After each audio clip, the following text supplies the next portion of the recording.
Amém? Abra sua Bíblia, 2 Reis, capítulo 5. 2 Reis, capítulo 5. Gostaria de estar lendo com os irmãos. Grato sou ao Senhor.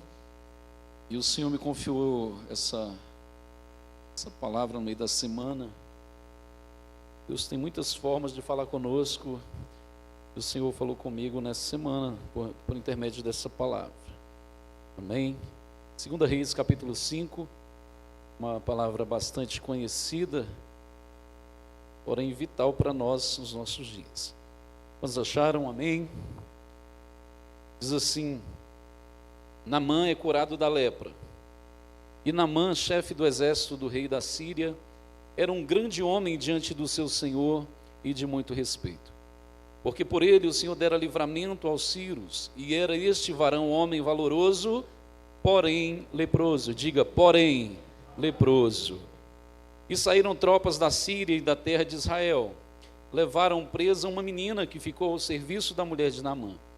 E disse esta a sua senhora: tomara que o meu senhor estivesse diante do profeta que está em Samaria, ele o restauraria da sua lepra.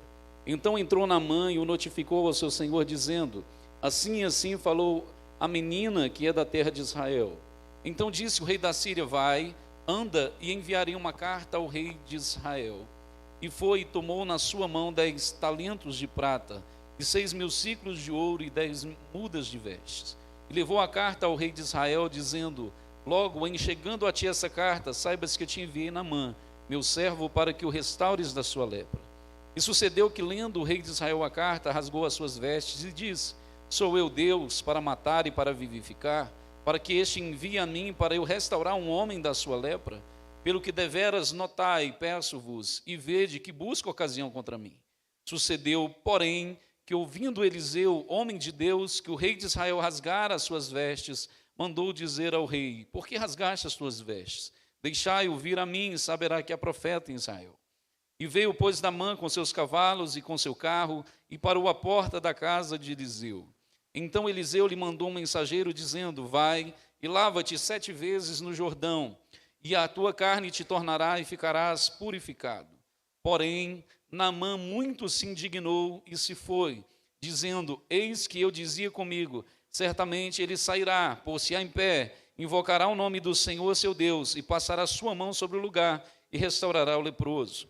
Não são porventura Abana e Farpar, rios de Damasco, melhores do que todas as águas de Israel? Não me poderia eu lavar neles e ficar purificado? E voltou-se e foi com indignação. Então chegaram-se a eles os seus servos e lhe falaram e disseram: meu pai, se o profeta te disser alguma grande coisa, porventura não a farias? Quanto mais dizendo-te: lava-te e ficarás purificado.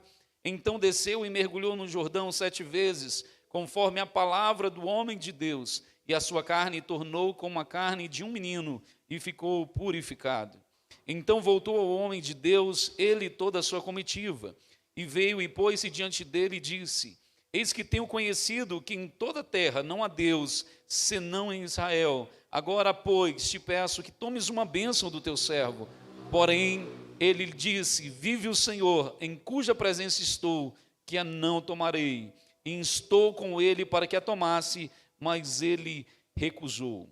E disse Naamã: seja assim, contudo, dê-se a este teu servo uma carga de terra, de um jugo de mulas, porque nunca mais oferecerá a este teu servo holocausto, nem sacrifício a outros deuses, senão ao Senhor. Louvado e adorado seja o nome do Senhor. Você sente?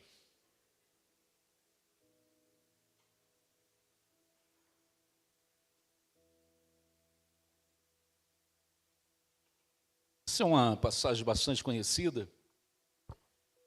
Eu gostaria de meditar nessa noite, debaixo desse tema. Se você puder dizer para alguém, diga nessa noite: o porém te define. O porém te define. O porém te define.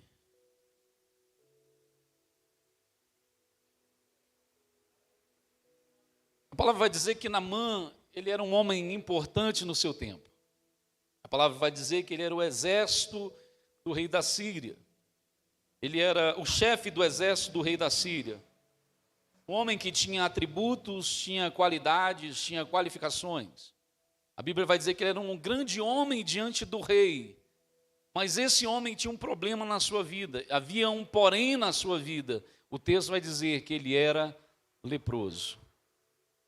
Debaixo de todas as insígnias que ele carregava, junto com, na sua armadura, todos os dizeres que mostravam a sua patente, debaixo de tudo isso havia um porém, um homem que era leproso.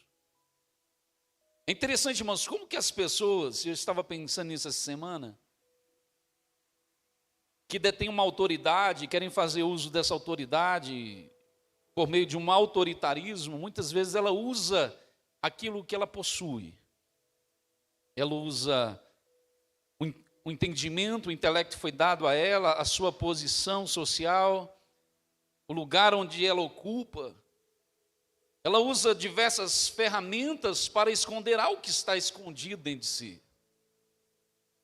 E não é só na vida de Naamã, todos nós temos um porém na nossa vida. O que as pessoas veem em nós são muitas vezes as nossas qualificações, a nossa capacidade, a nossa oratória, o bom marido, a boa esposa, o bom cidadão, a pessoa que trabalha bem, que faz bem o seu serviço, que executa algo de importante na sociedade, algo que é valoroso à sociedade. As pessoas que nos conhecem na superficialidade, elas sempre vão enxergar em nós aquilo que nós deixamos transparecer. Só quem é do ciclo íntimo, só quem faz parte do ciclo, o ciclo de amizade, o ciclo da intimidade, é que vai nos conhecer na nossa profundidade. Hoje nós vivemos relacionamentos superficiais, onde a gente se contenta apenas de olhar para o outro, de dar um sorriso, um bom dia, uma boa tarde, uma boa noite. A gente fica com medo de perguntar se está tudo bem, porque se ele disser que não está, aí a gente vai ter que perder uma parte do nosso dia, do nosso momento, da correria do nosso trabalho, para ter que conversar com essa pessoa, e às vezes a gente não está disposto a isso. Atrás de toda a capa, atrás de toda essa pele que esconde os nossos ossos, os nossos órgãos e tudo mais, existem os poréns da nossa vida. Existem os poréns que muitas vezes nos definem, não para aqueles que não nos conhecem, mas para aqueles que nos conhecem. Há pessoas que são visivelmente bem vistas pelas pessoas. Quando a gente olha para a grama do vizinho, a gente sempre vai achar que há coisas que são melhores na casa dele, no lar dele, na família dele, do que na nossa. Quando nós olhamos para o padrão, às vezes, das coisas que são colocadas na internet, nas mídias sociais, nós vamos achar que às vezes a gente está aquém.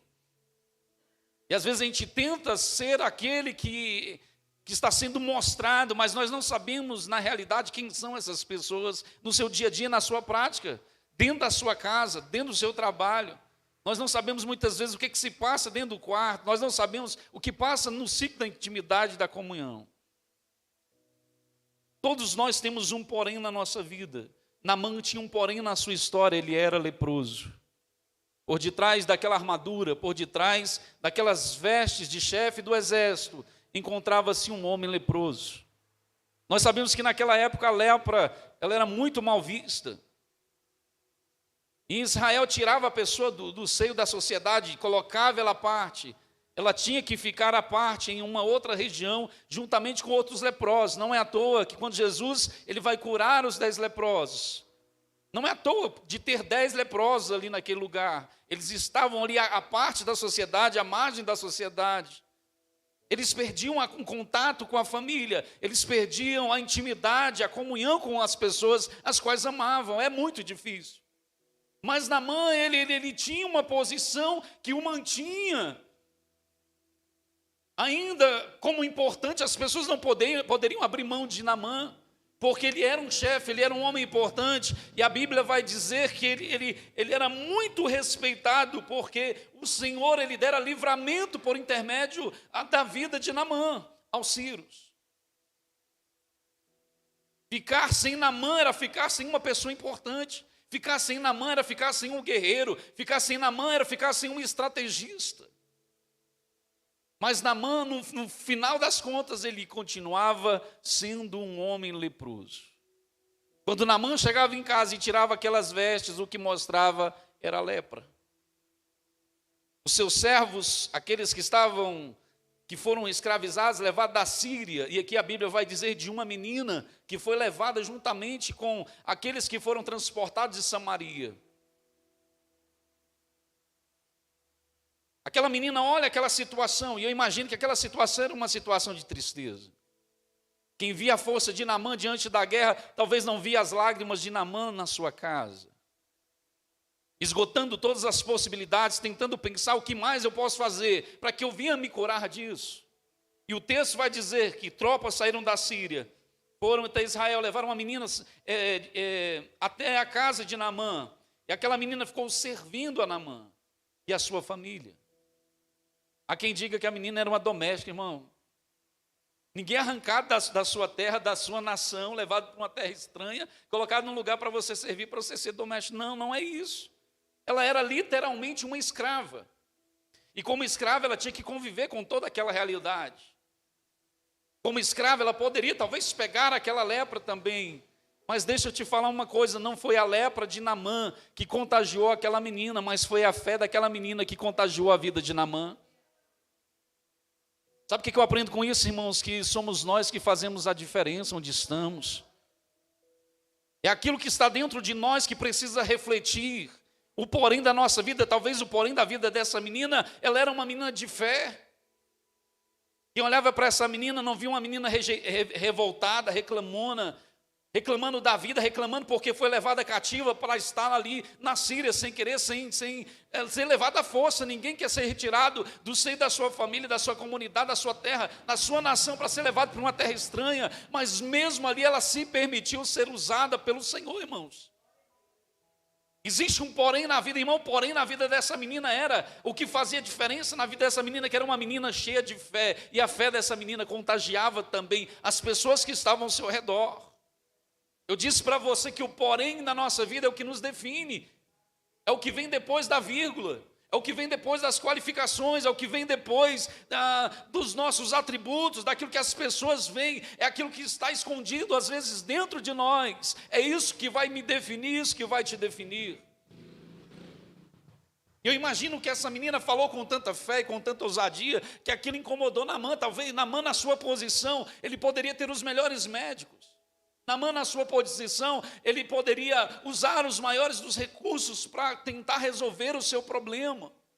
Mas ele dá ouvidos à voz de uma menina que diz: olha, se ele estivesse lá na minha terra, lá em Israel, com certeza ele seria curado da sua lepra, porque há profeta lá em Israel, porque há um Deus que está sobre o povo de Israel.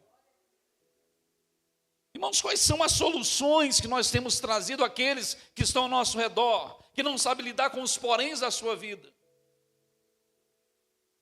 Quando passamos a conhecer as pessoas no nosso trabalho, na nossa família, em determinados ambientes, irmãos, quais são as soluções que nós levamos?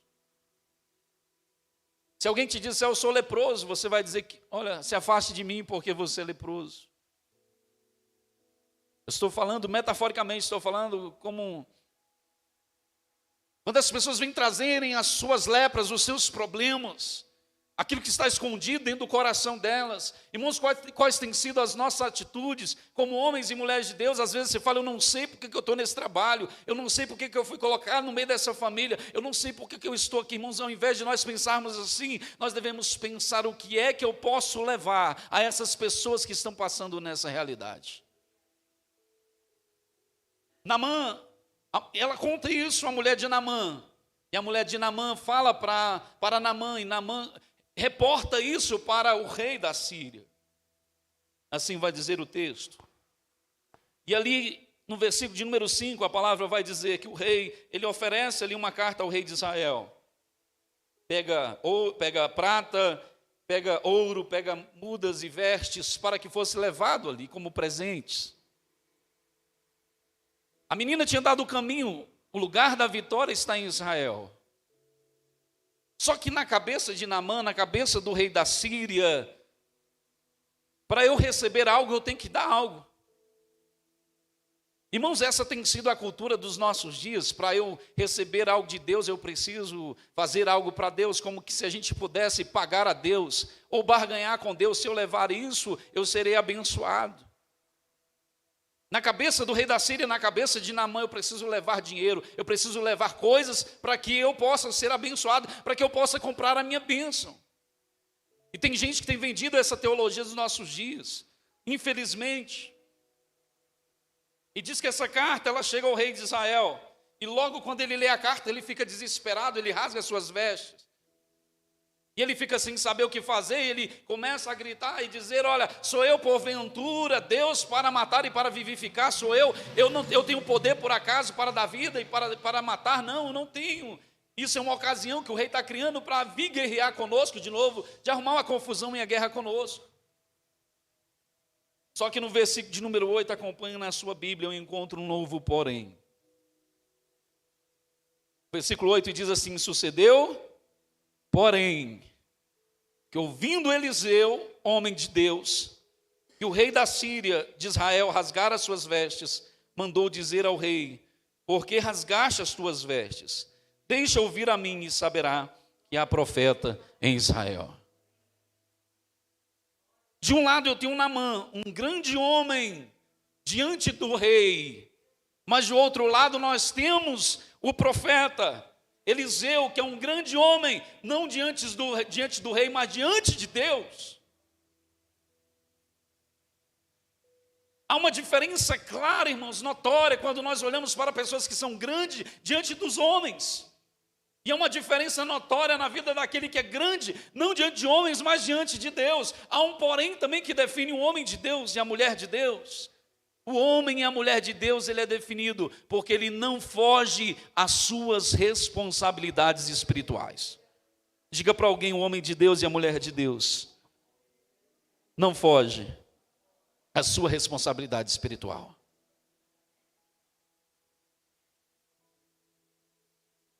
Naamã tinha um porém na sua vida, um problema insolúvel.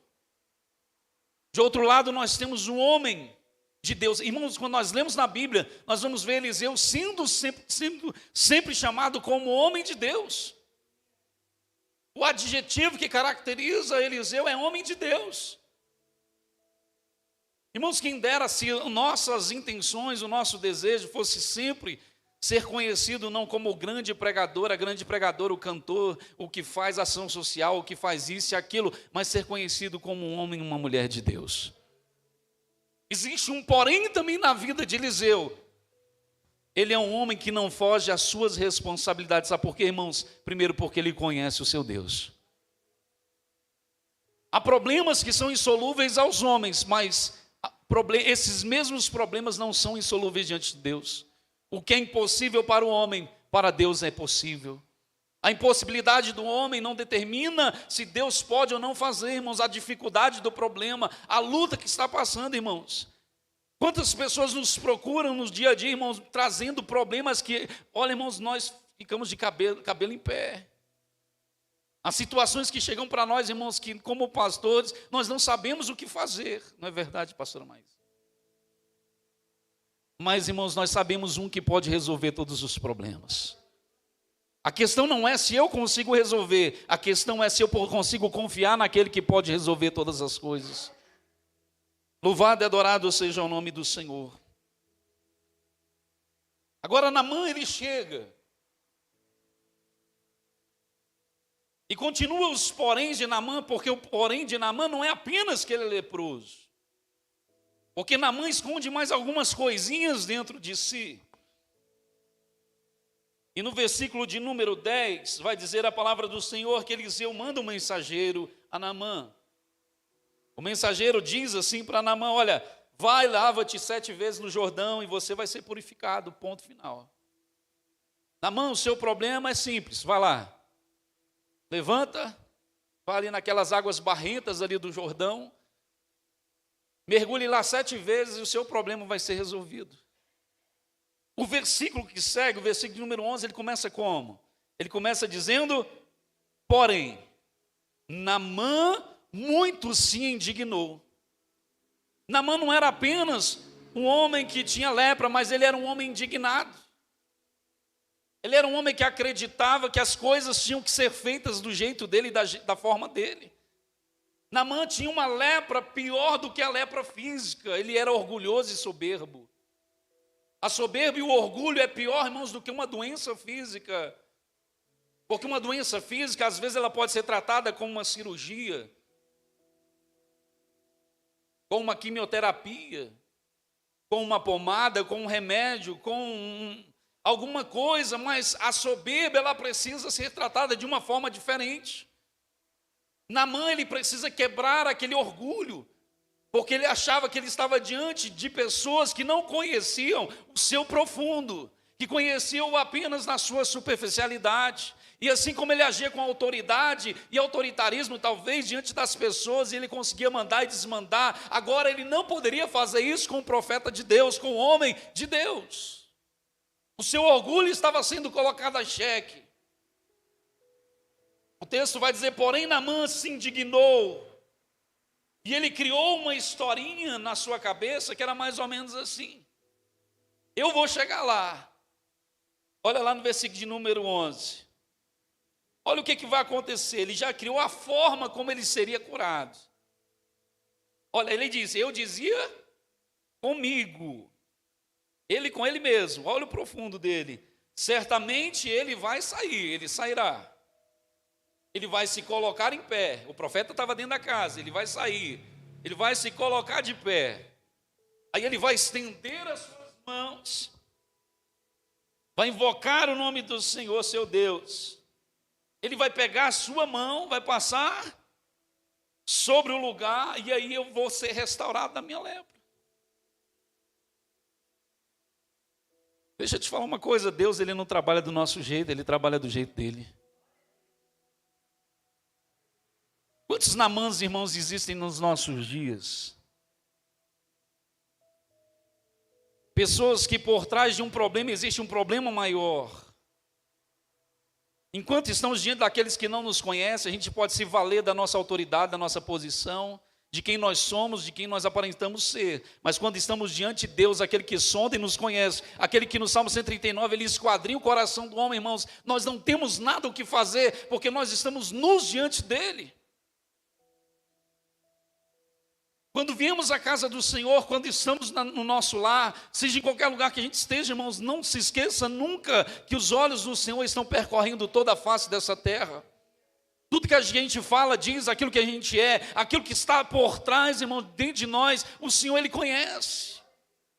Naamã, ele falou assim, olha, eu falei comigo mesmo, eu disse para mim mesmo, a gente conta historinha para nós mesmos, nós criamos uma forma que a gente quer que Deus haja, a maneira como nós queremos que Deus ele vai agir. Deus não vai agir da forma como a gente quer, ele vai agir da forma que ele quer, porque ele é soberano, ele é poderoso, ele é fiel, ele sabe a maneira de agir, a hora certa de agir na minha vida, na sua vida e na vida daqueles que vão escutar essa mensagem. Naamã tinha 2 poréns, ele era leproso, mas o segundo porém era pior, porque ele tinha que aprender a lidar com aquilo que ele estava acostumado a fazer. A resolver as coisas do meu jeito, a ter o meu jeitão, a minha forma de ser, irmãos, vai quebrar a cara. Quantas pessoas estão desafiando Deus e achando que vão ficar por isso mesmo, vai quebrar a cara. Irmãos, não é uma, não é 2 pessoas, não são 3, irmãos. As pessoas estão brincando com Deus e achando que vai ficar barato. Irmãos, Deus ele não faz a vontade do homem. Deus ele sempre fará a sua própria vontade. É a vontade do céu que prevalece na terra e não a vontade da terra que vai prevalecer nos céus. Louvado e adorado seja o Senhor. E aí começam os questionamentos, porque não é do meu jeito, então agora eu vou questionar. Ele vai dizer, olha, não havia lá Abana e Farpá, os rios de Damasco não eram muito melhores do que o daqui? Ele estava questionando a vontade de Deus, ele estava questionando por que eu vou ter que entrar num lugar tão barrento, num rio tão horroroso como esse? Existem coisas que são melhores. E Deus vai quebrando o orgulho dele a partir do momento que Deus tira Naamã da sua terra, para ele saber, queridos, que é um só Deus que é poderoso, que pode fazer todas as coisas. A cura, às vezes, ela pode se dar de maneira automática. A cura física, mas a cura, irmãos, em áreas da nossa vida que precisam ser mudadas, ela muitas vezes tem que ser processual. Deus vai quebrando uma coisa, para depois Ele quebrar outra coisa. Ele vai te fazendo passar por um processo, por uma fase, para você passar por outra fase, para que você venha entender, para que eu possa entender a vontade de Deus na minha vida. Louvado e adorado seja o nome do Senhor.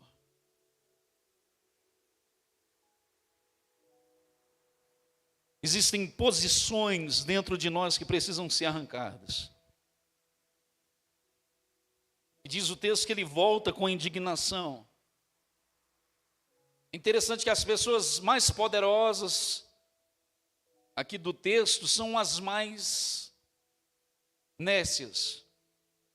As pessoas mais simples são as pessoas que têm mais sabedoria. Às vezes a gente fala assim, não, eu não vou buscar conselho com fulano, que ele não tem muito a me oferecer. E às vezes a pessoa mais simples vai ser aquela que vai trazer um conselho mais valoroso para você mesmo. E ele estava voltando para a sua terra, e ali os seus servos falaram para ele, olha, se o profeta tivesse te falado uma coisa grandiosa para você fazer, um desafio enorme para você realizar, talvez enfrentar uma guerra, fazer qualquer outra coisa, você faria com certeza. Por que você não pode atender a isso que foi determinado para você? E aquilo fez cair a ficha de Naamã. Se não crendo, mas pelo menos falando assim, o que eu tenho a perder com essa situação?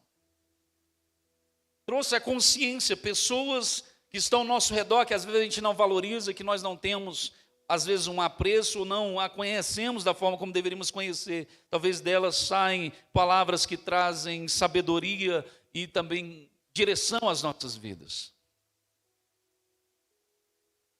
E o texto vai dizer no versículo 14, que ele desce, e ele mergulha no Jordão durante 7 vezes. E eu perguntei ao Senhor, por que ele tinha que mergulhar 7? E por que ele não poderia mergulhar 1? O Espírito Santo ministrou no meu coração, porque ele estava passando por um processo. Cada mergulho, uma coisinha ia ficando para trás. Aquelas águas barrentas não eram comparadas com aquilo que estava dentro de Naamã. O pior de Naamã não era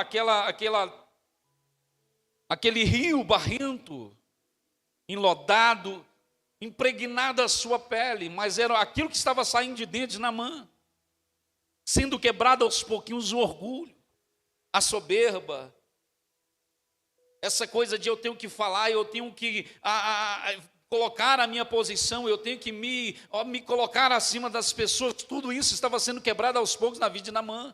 O que ele queria na prática era ser restaurado da sua pele, mas ele receberia uma restauração muito maior do que uma cura física, mas uma cura dentro da sua alma e a salvação da sua vida.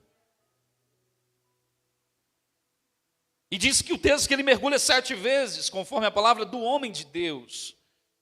E diz que a sua carne tornou e ficou como a pele de um menino e ficou purificado.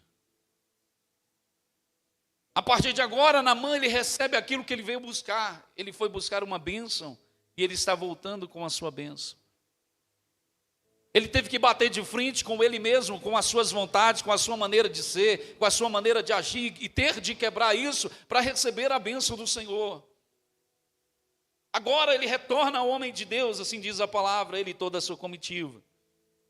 E ele faz uma declaração dizendo, olha, agora eu creio que há somente um Deus aqui em Israel. Não há um Deus em nenhuma outra nação senão em Israel. O nome do Senhor agora está sendo glorificado através da boca de Naamã. Um homem que era pagão, que conheciam vários deuses. Agora ele declara com os seus lábios que nenhum outro Deus poderia fazer aquilo que somente o Deus de Israel fez, que era restaurar a sua pele, mas também restaurar aquilo que estava dentro da sua alma. Irmãos, Deus, Ele nunca vai nos dar somente aquilo que a gente quer, mas Deus, Ele vai dar aquilo que a gente precisa na nossa caminhada. Nós seremos surpreendidos com aquilo que Deus, Ele fará na nossa jornada. Às vezes, irmãos, nós viemos com um propósito no nosso coração e pedimos: Senhor, intervém na minha história, intervém, Senhor, na minha vida, Senhor, trabalha nessa área da minha vida. E o Senhor, querido, Ele não quer apenas curar a nossa pele, Ele quer curar a nossa alma, o nosso corpo, a nossa vida, o nosso completo na presença dEle. Quantas pessoas, irmãos, hoje estão firmes na presença de Deus, mas o que motivou muitas vezes foi a restauração da sua família, estar na casa de Deus. Quantas pessoas eu conheço porque estava com o casamento arruinado, ele não viu outra alternativa a não ser ir para a igreja e buscar uma intervenção, uma ajuda de Deus. E estão até hoje. Pessoas que estavam com seus filhos nas drogas, o seu marido, a sua família, na bebida. E foram e receberam a bênção e permaneceram. Por que será que elas permaneceram? Porque existe algo, irmãos, que é muito maior do que a bênção. Existe aquele que é o abençoador das nossas vidas. Receber a bênção é maravilhoso, mas quando nós passamos a conhecer quem é esse Deus abençoador, quem é esse Jesus que morreu na cruz do Calvário para nos salvar, irmãos, aquele que nos amou de uma tal maneira, é impossível nós ficarmos, irmãos, apenas apegados a algo material. O Deus que conhece muito mais do que a nossa necessidade, que conhece a mim, que conhece a ti, querido, Ele também nos alcançou com braço forte. Louvado e adorado seja o nome do Senhor. Talvez essa seja a história de alguém que está aqui nessa noite. Eu não sei o que te trouxe para os pés do Senhor, para o caminho do Senhor, mas, querido, se lembre disso. O que te mantém aos pés do Senhor não foram as bênçãos que chegaram a você, mas foi o fato de você ter conhecido a Jesus como o único e suficiente Salvador da tua alma e da tua vida. Naamã foi em busca de uma bênção material, agora ele estava recebendo a salvação da sua alma. E é isso, irmãos, que o Evangelho ele promove na nossa vida, muito mais do que aquilo que nós pedimos ou pensamos. E agora ele chega para Eliseu e diz: Eliseu, profeta, homem de Deus, eu quero que você receba essa bênção. Porque nos poréns da vida de Naamã, ele entendia que para obter alguma coisa, ele tinha que dar alguma coisa. Ele tinha que dar para receber, porque senão ele não receberia. Ele achou que com Deus era a mesma coisa que com os deuses pagãos, que tinham que fazer ofertas de sacrifício, que tinham que fazer tais coisas para que os deuses ouvissem as suas súplicas e as suas orações. No porém de Naamã, na forma como ele cresceu e viveu, ele sempre entendeu que ele precisava pagar pelas bênçãos. Mas existe um porém, querido, também na vida do homem de Deus. Aquele homem que não foge às responsabilidades, querido, ele entende que todas as coisas procedem das mãos de Deus. E ele diz assim no versículo 16: porém ele disse, quem disse? Eliseu: vive o Senhor, em cuja presença estou, que não tomarei. E ele insistiu com ele para que tomasse, mas ele recusou. Irmãos, Eliseu é um homem de Deus, e o homem de Deus, ele entende a vontade de Deus.